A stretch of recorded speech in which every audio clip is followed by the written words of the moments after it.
Connacht produced yet another rollercoaster performance against the Dragons. My name's Mark, let's talk rugby.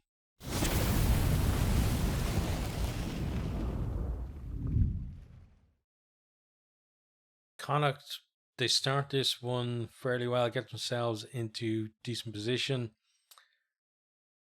And Dragons scrum half Rodri Williams kicks the ball out on the full from just outside their 22, and decent position now for Connacht to attack from.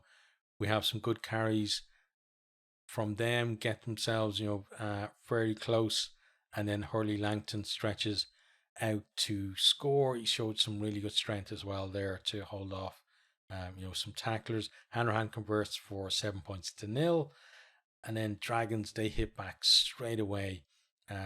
Nice set piece move from a line out off the top. Rodri Williams with a great flat pass. Steph Hughes coming at pace through a gap, steps porch and over to score, converted for 7-all.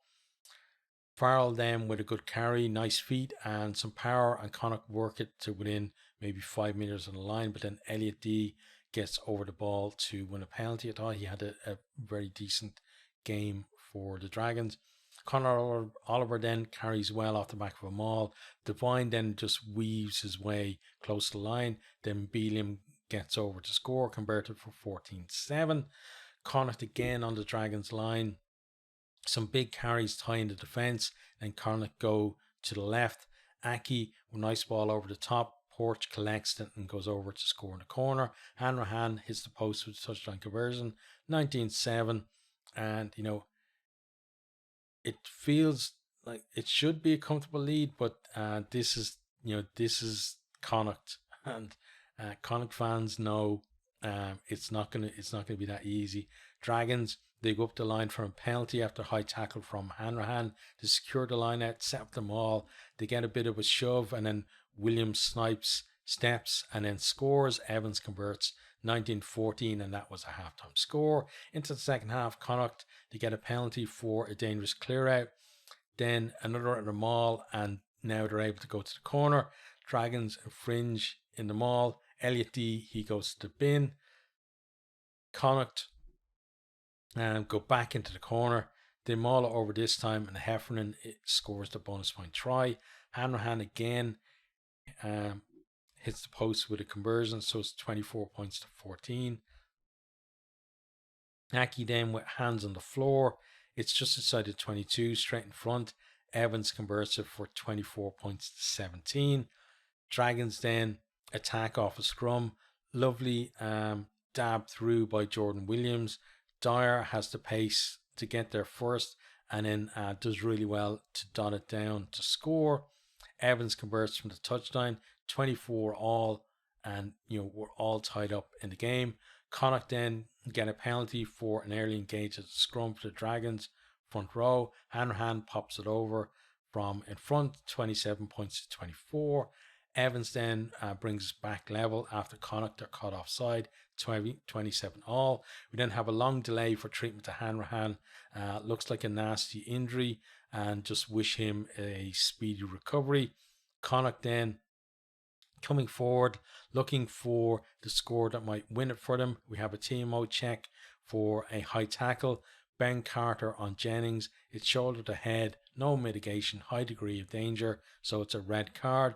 But in terms of the game itself, whether it was yellow or red didn't matter that much, because we were like 79 minutes and 30 seconds, something like that, right? So he would have missed pretty much the entirety of the rest of the game, whatever color card he got. But I think that red was the correct decision, and that's not just because I'm wearing a Connacht jersey doing the video, for anybody that thinks that.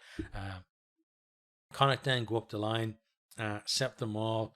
They roll it really well, like they're keep shifting the point, the direction where they're going, and they keep that momentum going. Dragons, they're always on the back foot, and over the maul goes Tierney Martin. His score is converted for 37 points, or 34 points to 27. Dragons now looking to tie us up again. But Dyer gets isolated out on the right, and then Dragons get pinged for hands in the ruck because Connacht were countering, and Dragons, trying to just scoop the ball back, and so they get pinged, and then Connacht managed the last few minutes, and 34-27 is the full-time score. So a decent win from Connacht, but a decent performance from Dragons as well. Let's have a look at the stats from the game. So first of all, on attack, 3 tries for Dragons to 5 for Connacht. So bonus point win for Connacht there. Possession then 46-54. Clean breaks 8 for the Dragons, 4 for Connacht. Dragons, they haven't had the best of seasons. They did have a nice little patch during the season where we saw them kind of being a little bit more competitive, and we're seeing them now kind of starting again, like, towards the end of the season. This game was excellent. I thought there were, even though there was criticism of the performance against Benetton, I still think it was improved on what we've seen from them recently. They've had a lot of kind of, what I call abject displays. But this is probably the best we've seen them play, certainly in the second half of the season. But still, 8 clean breaks. And, even though they have 3 tries overall, you'd still, would like to see them maybe converting a little bit more of that. Defenders meeting 22-18, so Dragons again ahead on that stat. Offloads as well, 12-8 for them. Defense then, territory 42%-58, so Connacht playing in the right areas of the field. Number of tackles 147-122, so both teams having to do a lot of tackling. Missed tackles then 18-22. Tackle success 89 for Dragons is excuse me, is fairly decent. 85 for Connacht, maybe a little bit below the standard that they'd like to set, but not too far off. Turnovers 1 then, 6 for Dragons and 7 for Connacht. And both teams really coming up with some decent turnovers to kind of snuff out opposition attacks. Kicking then, 3 kicks retained each. I thought it was a decent contest in the air from both the teams. It's always good to see that. Then penalties, 12 conceded by Dragons and 5 from Connacht. So Connacht's discipline excellent.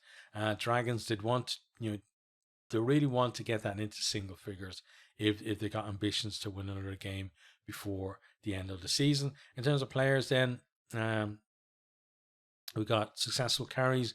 Ewan Rosser, who was decent for the Dragons, with 7. Joe Joyce with 8 for Connacht, a bit of a kind of unsung player there. Clean breaks then, 2 for Steph Hughes, 1 for Tom Farrell. I thought Tom Farrell carried really well in that midfield. He gives them a decent kind of go forward. He's got good kind of drive after contact as well. Defenders beaten then, Roderick Williams with 5 and Farrell with 4. Meters made then, Ewan Rosser with 64. And that's almost double Bundy Aki, who was best for Connacht. So yeah, Rosser with a really good performance. And again, offloads, he's got 2, the most of the Dragons. And then we got Seamus Hurley-Langton there with 1 for Connacht, but it means they had 8 offloads, so another 7 players had 1 each as well. On to defense then, Elliot D with 22 tackles, tops everyone on the field, even though he was 10 minutes in the bin as well. Peter Dooley 16 for Connacht. Turnovers 1 then. Who was it? Owen for the Dragons, right? He got 3. And that's pretty good going, to win 3 turnovers for your team. Seamus Hurley-Langton 2 for Connacht. He was decent there as well. So let's talk about the 2 teams. We start with the home team, Dragons.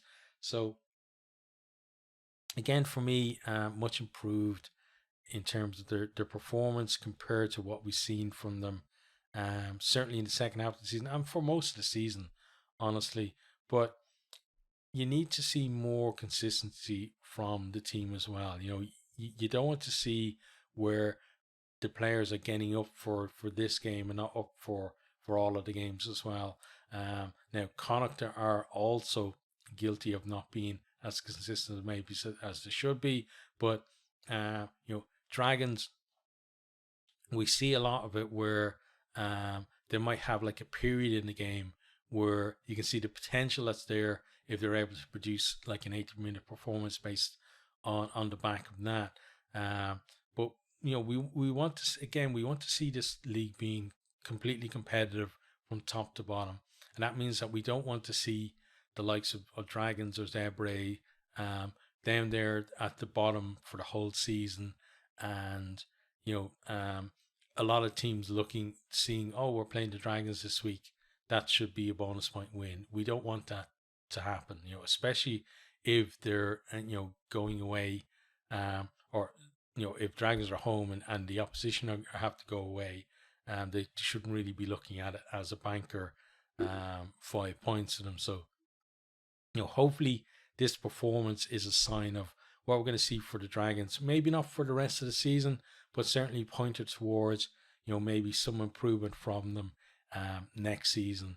And it can be it can happen from one season to another very easily for a team. Look at the Ospreys, because they were fairly abject honestly last year, and we've also seen Cardiff maybe not improving as much, but certainly improvement from them as well. So there's no reason why the Dragons can't, maybe not up to the level of the Ospreys, but certainly take a step forward and improve as well.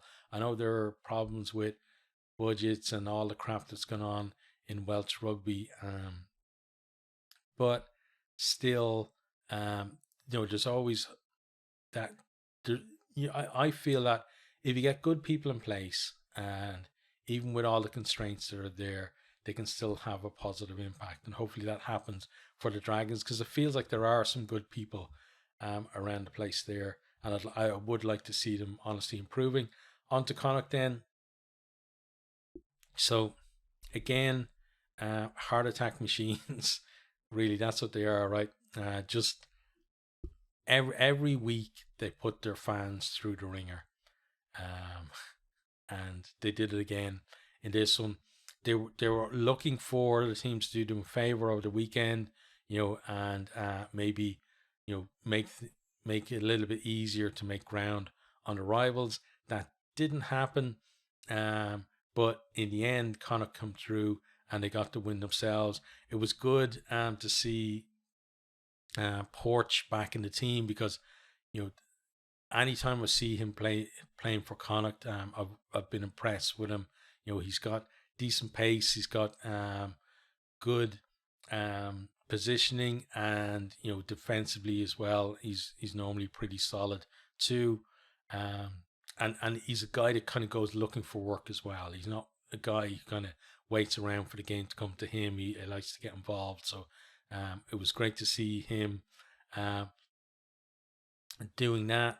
And in terms of like other players that I felt that maybe we didn't mention in the stats, let me just have a look at the lineups just to refresh my memory from last night. But Finlay Beelum, he got a try, but overall I thought decent performance from him. Dennis Buckley did pretty well too, in the set piece and around the park as well. Keane Prendergast, did he go off injured? I'm trying to remember. I know he got treatment on the pitch. Matthew Devine was excellent. 2 excellent games for him.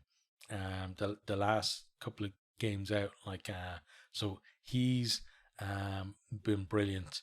And then Porch already mentioned. And then on the other wing, Shane Jennings I thought was decent as well. Tiernan O'Halloran, he's always looks good. They're full back. And then off the bench, Jared Butler I thought did fairly decent.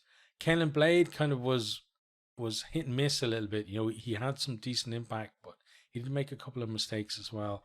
And I'm sure there's plenty of other players that were missing out there. But Connacht now, they're in a position where they're still in that pack that are kind of really very close, and they know that every point is going to count. So the fact that, first of all, they got the try bonus point, but the fact that they actually come up with the win as well, because when it went back to 27-all, even if they got even if they already had the bonus point in the bag, obviously, but 3 points out of the game probably wouldn't have been enough for them.